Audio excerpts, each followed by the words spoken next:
Layla sighed heavily. After talking to her daughter, she felt bitter and uncomfortable. Why did she deserve such an attitude?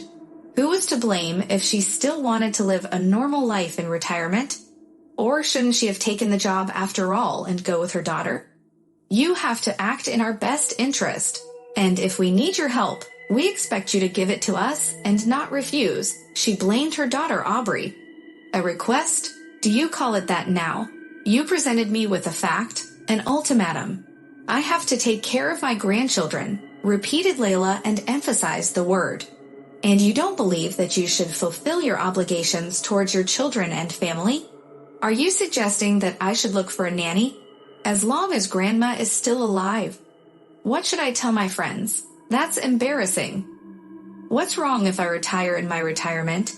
Do you think it's fair for me to live off this money? It's not about working, but about who you work for. You bring shame upon our family with your impulsive decision. Is that so? Layla was tired of listening to her daughter's accusations, sighing and sinking into her chair. I am ashamed that my children have such a grandmother. You are a traitor, said the daughter, putting on a show. Layla couldn't hold back her tears no matter how hard she tried. All her life, she had done nothing but try to help her daughter. She worked hard.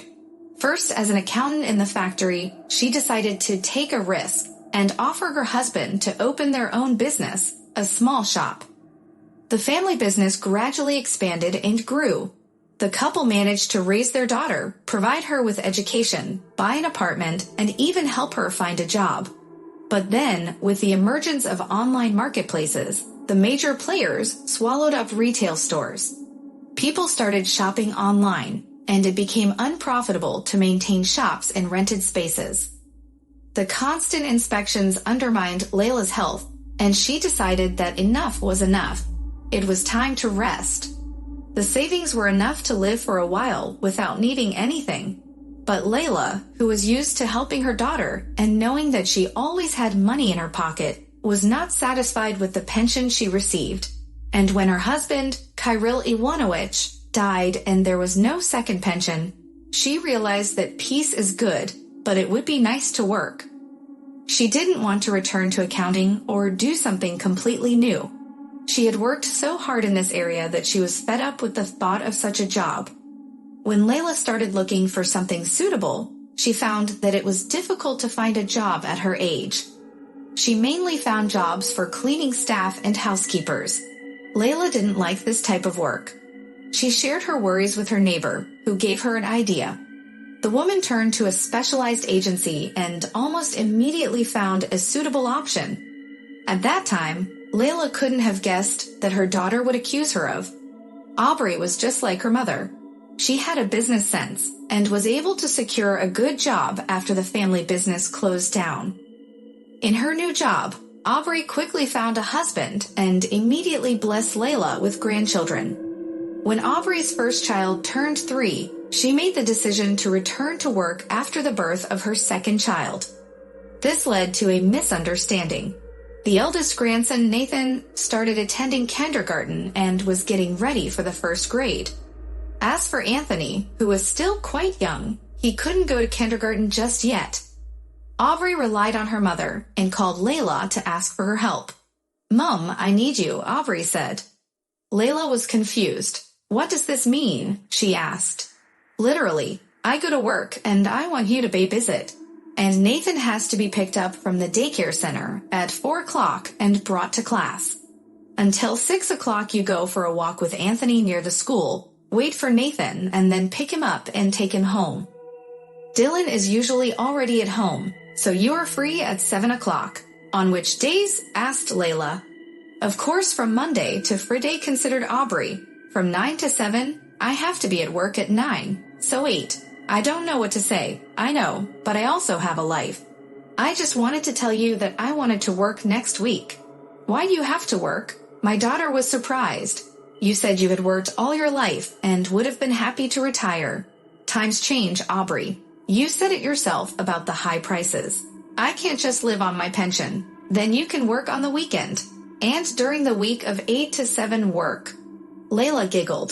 "I'm not a girl who works on weekends. Is taking care of grandchildren a job? What do you think?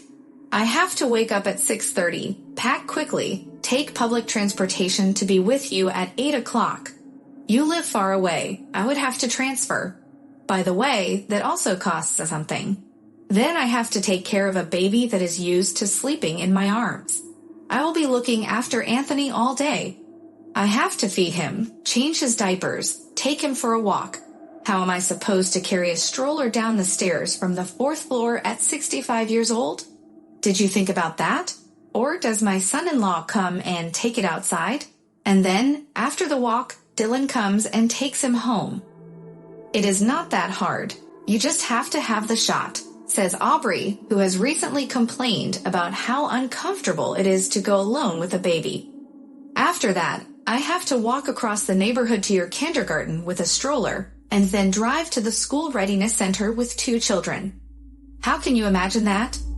Well, that's how I live. You have a private car, and I helped you if you forgot. And you also had Nora, your mother-in-law. My mother-in-law broke her arm and can no longer help me. I thought you two would share responsibility. I don't think it's time for you to work. Take care of your son until he is 1 year old, send him to school, and then go to work. There is a horde, there is a creche, and Nora and I can help a little. No, you are the one who has to give up the silly idea of going to work, and has to take care of your job, namely your grandchildren. Your idea of a job is a stupid, idle imagination. How much do you get? 3 pennies? Nobody wants you to have you. Everyone wants young people. And what do you want to do? Tram workforce? Or cashier in the theater? That is ridiculous. I don't care if I am a ticket seller. That is none of your business, said Layla indignantly. For $10,000 a month in a stuffy bus to drive to the other end of the city is better than sitting with your own grandson. You only save on our lunch. We always have food, a refrigerator full of food. I have a well-paid job near my home. I don't have to go anywhere, and the employer also pays lunch. Oh yes, what a great job is that? Asked Aubrey with a sarcastic lifting of the eyebrow. A nanny for a schoolgirl.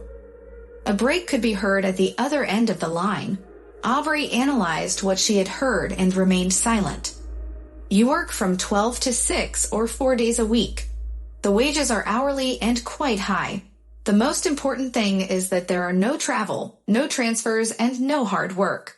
An 8-year-old girl is old enough to dress herself, do her homework, eat, and go to the restroom. My job is to pick her up from school, heat up the food, and ensure that she is safe at home. And once a week, I take her to the neighbor's house for a singing lesson. That's it. Aubrey digested what she had heard. She didn't know what to say to her mother. What hurt her the most was that Layla had chosen this job of all places. Having her own grandchildren, her mother wanted to drive around with a stranger's child. After neglecting her own daughter, she now wanted to work for a foreign family. It turned out that Layla simply abandoned her daughter, betrayed her grandchildren, and replaced her family with strangers. All of this resulted in a barrage of insults and hurtful words, causing Aubrey to end the conversation and cry. She couldn't understand her daughter, and her daughter couldn't understand her. There was a clash of interests and a heated argument, which led them to stop communicating. Aubrey had to indefinitely postpone her maternity leave, but her mother accepted a job offer from a staffing agency and started working. Luckily, the girl she was supposed to work with turned out to be well-mannered and intelligent. Layla quickly got used to her and even started enjoying her new task. And more importantly, she was able to improve her financial situation. However, her relationship with her daughter was ruined.